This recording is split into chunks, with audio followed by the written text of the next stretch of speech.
নমস্কার বন্ধুরা, আমি নবনীতা আর নবনীতার পাকশালায় আপনাদের সকলকে স্বাগত জানাই। আজ আপনাদের সামনে একটি রেসিপি নিয়ে এসেছি, যে রেসিপিটি অনেকের কাছেই অপরিচিত।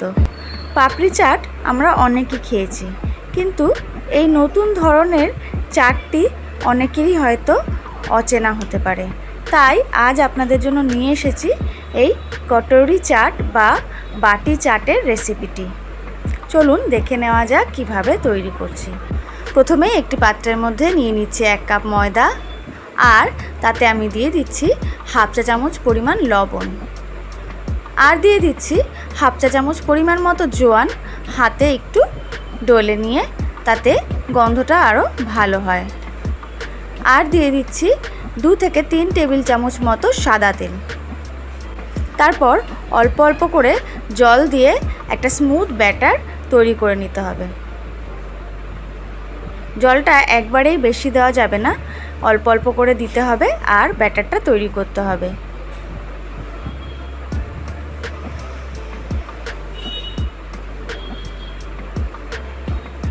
দেখুন, আমাদের কিন্তু এখানে খুব থকথকে একটা ব্যাটারের প্রয়োজন নেই, আমাদের প্রয়োজন একটা পাতলা ব্যাটারের।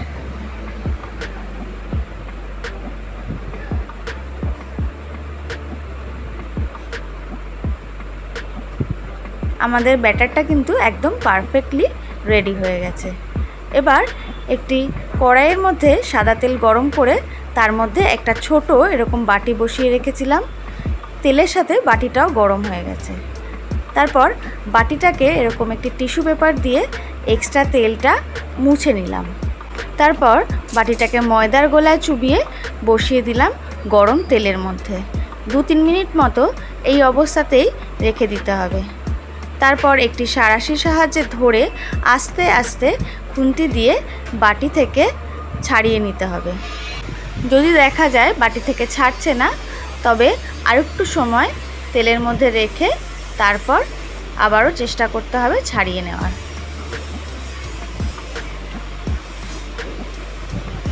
দেখুন, এইভাবে আস্তে আস্তে করে একটা একটা করে পাশ ছাড়িয়ে নিতে হবে।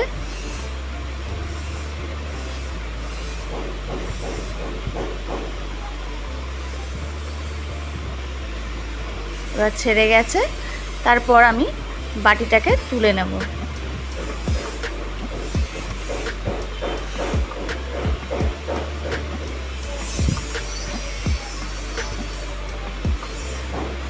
দেখুন, যখন ভেতরের দিকটা ভাজা ভাজা হয়ে আসে তখন কিন্তু বাটিটা একাই বেশ সুন্দরভাবে উঠে আসে।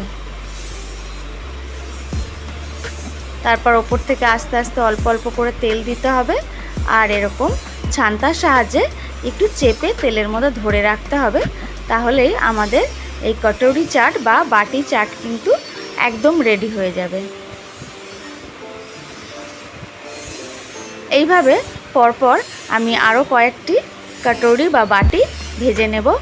তারপর তৈরি করে নেব এই কটরির মধ্যে দেওয়ার জন্য চাট। তার জন্য লাগছে ভিজিয়ে রেখে সিদ্ধ করে নেওয়া মটর, আর দেব ভেজানো ছোলা। 5 থেকে 6 ঘন্টা আমি ছোলাগুলো ভিজিয়ে রেখেছিলাম। ছোলাগুলো কিন্তু কাঁচাই দিয়ে দিচ্ছি, আমি সিদ্ধ করিনি।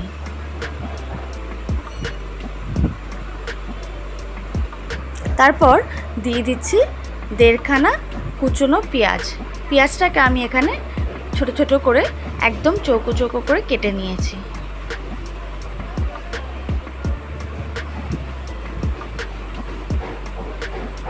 তারপর দিয়ে দিচ্ছি ছোট ছোট চৌকো চৌকো করে কেটে নেওয়া শসা,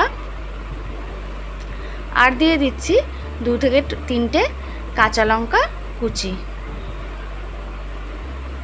তারপর দিয়ে দিচ্ছি তেঁতুল জল। আমি এখানে 10 থেকে 15 মিনিট আগে তেঁতুল জলের মধ্যে ভিজিয়ে রেখেছিলাম। তারপর সেটাকে জল থেকে তুলে কাঠটা আমি বের করে নিয়েছি। তারপর দিয়ে দিচ্ছি একটা ভাজা মশলা, যার মধ্যে রয়েছে ধনে, জিরে এবং শুকনো লঙ্কা, আর দিয়ে দিচ্ছি হাফ চা চামচ চাট মশলা আর হাফ চা চামচ বিট লবণ। তারপর আমি একটি চামচের সাহায্যে সমস্ত উপকরণগুলোকে ভালোভাবে মিশিয়ে নিচ্ছি।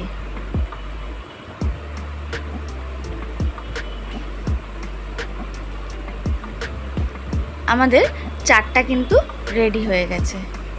এবার একটি প্লেটের ওপরে আমি ওই ভেজে নেওয়া কাটুরিগুলো বসিয়ে দিচ্ছি।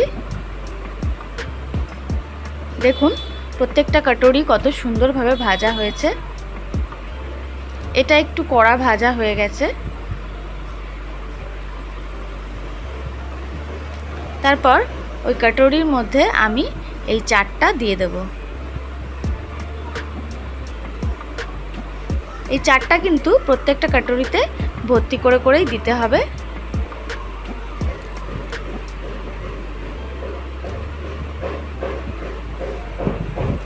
আপনারা এই চাটটার মধ্যে একটু ধনেপাতাও ব্যবহার করতে পারেন। আমার কাছে ছিল না, তাই আমি এখানে দিইনি। ধনেপাতা ব্যবহার করলে কিন্তু এই চাটের স্বাদটা আরও বেড়ে যাবে।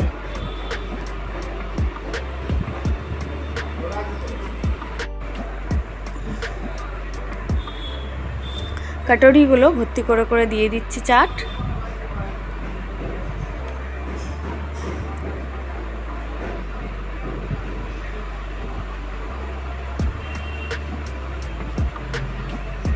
এরপর এর ওপরে আমি দিয়ে দেব সামান্য পরিমাণ টমেটো কেচাপ। বন্ধুরা, এই চাটটি আপনারা বাড়িতে অবশ্যই ট্রাই করে দেখবেন, আপনাদের খুবই ভালো লাগবে। আশা করি বন্ধুরা আমার এই রেসিপিটি আপনাদের ভালো লেগেছে। রেসিপিটি যদি ভালো লেগে থাকে তবে লাইক, শেয়ার এবং কমেন্ট করবেন। আর আমার চ্যানেলটি যদি এখনও না সাবস্ক্রাইব করা থাকে তবে চ্যানেলটি সাবস্ক্রাইব করার অনুরোধ রইল। সকলে সুস্থ থাকবেন, ভালো থাকবেন। নমস্কার।